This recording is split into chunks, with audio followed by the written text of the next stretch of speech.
നമസ്കാരം. മുഖ്യമന്ത്രിയുടെ ദുരിതാശ്വാസ നിധിയെക്കുറിച്ചോ വയനാട്ടിലെ ദുരന്ത ബാധിതരെക്കുറിച്ചോ ആരും ഒരക്ഷരം മിണ്ടാൻ പാടില്ല. ഇതേക്കുറിച്ച് ചോദ്യങ്ങളും വിമർശനങ്ങളും ഉന്നയിക്കുന്നവരെ ഏതെങ്കിലും ഒരു കേസിൽപ്പെടുത്താൻ സർക്കാരിനോ ഒരു വിഭാഗം പോലീസ് ഉദ്യോഗസ്ഥർക്കോ യാതൊരു ബുദ്ധിമുട്ടുമില്ല. എന്നാൽ ഈ ഉമ്മാക്കിയൊക്കെ കണ്ട് പേടിച്ചിരിക്കാൻ ഇത് കിം ജോങ് ഉന്നിന്റെ ഉത്തര കൊറിയയല്ല, ജനാധിപത്യ രാജ്യമായ ഇന്ത്യയാണ്. ചില ചോദ്യങ്ങൾ ചോദിക്കാതിരിക്കാൻ നിർവാഹമില്ല. ചോദ്യങ്ങൾ ചോദിക്കുന്നതിനെ കലാപാഹ്വാനമായിട്ടാണ് ഭരണകൂടം കാണുന്നതെങ്കിൽ ഒന്നും പറയാനില്ല. കേരളം കണ്ട ഏറ്റവും വലിയ ദുരന്തം വയനാട്ടിലെ മുണ്ടക്കൈ ചൂരൽമല മേഖലകളിലെ ഉരുൾപൊട്ടൽ.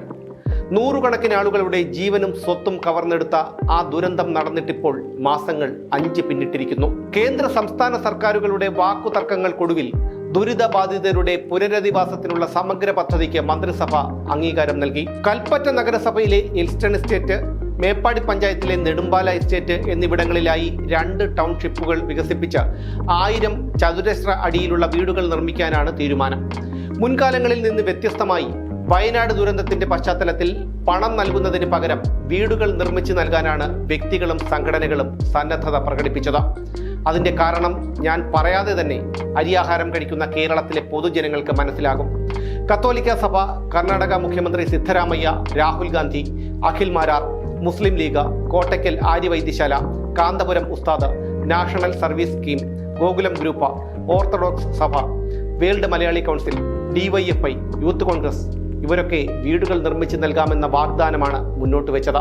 എന്നാൽ HRDS, high range rural development society എന്ന ആദിവാസികളുടെ ക്ഷേമത്തിനായി പ്രവർത്തിക്കുന്ന NGO ഓഗസ്റ്റ് 3-ാം തീയതി മുഖ്യമന്ത്രിയുടെ ഓഫീസിൽ ഒരു പദ്ധതി രേഖ സമർപ്പിച്ചിരുന്നു.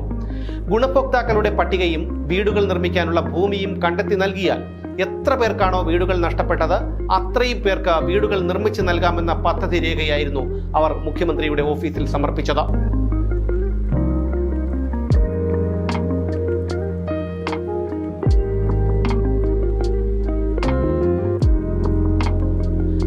വെറുതെ ഒരു പദ്ധതി രേഖ സമർപ്പിക്കുകയല്ല, മറിച്ച് 2 കിടക്കമുറികളും അടുക്കളയും ഹാളും ശുചിമുറിയും സിറ്റൗട്ടും താഴത്തെ നിലയിലും പുറത്തുനിന്ന് പ്രവേശിക്കാൻ തക്ക വിധത്തിൽ മുകൾ നിലയിൽ പാചകം ചെയ്യാനുള്ള സൗകര്യത്തോടെ ഒരു കിടപ്പുമുറിയും ശുചിമുറിയും ബാൽക്കണിയും അടക്കമുള്ള വീടിന്റെ പ്ലാൻ ഉൾപ്പെടെയാണ് സമർപ്പിച്ചത്.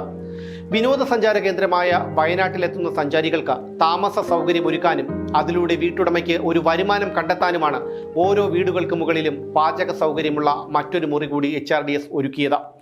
മാത്രമല്ല, ആരാധനാലയങ്ങളും സ്കൂളും കളിസ്ഥലവും അടക്കമാണ് HRDS വിഭാവനം ചെയ്തത്.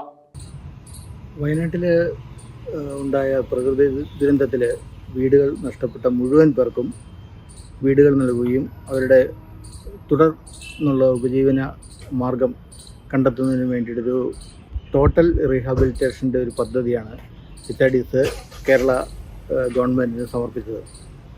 അതിനെ സംബന്ധിക്കുന്ന കൂടുതൽ നമ്മൾ ഒരു പ്രാഥമികമായ ഒരു പദ്ധതി രേഖയാണ് സമർപ്പിച്ചത്. തുടർന്ന് കൂടുതലായിട്ടുള്ള ചർച്ചകളും അതൊക്കെ ഉണ്ടാകേണ്ടതായിട്ടുണ്ട്.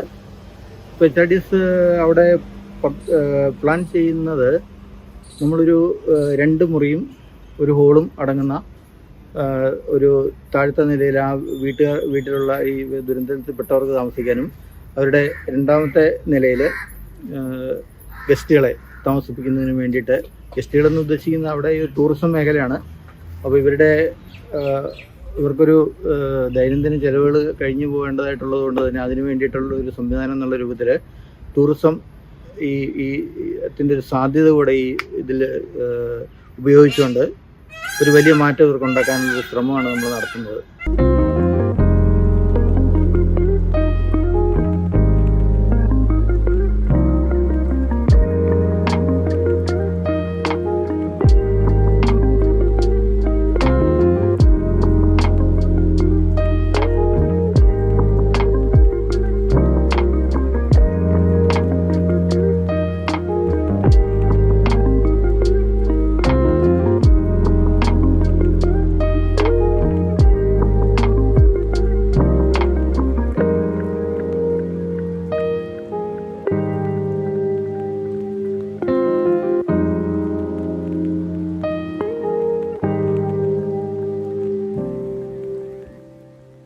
പദ്ധതി രേഖ കൈപ്പറ്റിയ മുഖ്യമന്ത്രിയുടെ ഓഫീസ് HRDSന് നന്ദി അറിയിക്കുകയും ചെയ്തു.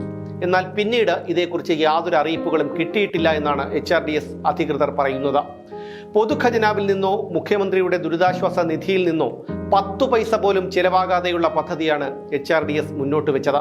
പക്ഷേ അവിടെയും സർക്കാർ മുഖം തിരിച്ചത് എന്തിനാണെന്ന് കരാർ ഊരാളുങ്കലിനും മേൽനോട്ടം കിഫ്ബിക്കും നൽകിയതിലൂടെ നമുക്ക് മനസ്സിലാകും. 1000 സ്ക്വയർ ഫീറ്റ് ഉള്ള ഒരു വീടിന് 30 ലക്ഷം രൂപയാണ് ഇപ്പോൾ സർക്കാർ കണക്കാക്കിയിരിക്കുന്നത്. അതായത് 1 സ്ക്വയർ ഫീറ്റിന് 3000 രൂപ. ഒരു ശരാശരി ആഡംബര വീട് നിർമ്മിക്കാൻ പോലും ഈ നിരക്ക് ചിലവാകില്ല എന്നിരിക്കുമ്പോഴാണ് ആർക്കും യാതൊരു എത്തും പിടിയും കിട്ടാത്ത സർക്കാരിന്റെ ഈ കണക്ക്. ഇതൊക്കെ കേരളത്തിലെ പൊതുജനങ്ങൾ അറിയണം. വീടുകൾ നിർമ്മിച്ചു നൽകാമെന്ന് വാഗ്ദാനം ചെയ്തവർക്ക് സ്ഥലം കണ്ടെത്തി കൊടുക്കുകയും ഗുണഭോക്താക്കളുടെ പട്ടിക നൽകുകയും ചെയ്തിരുന്നെങ്കിൽ അത് സുതാര്യമായിരുന്നു.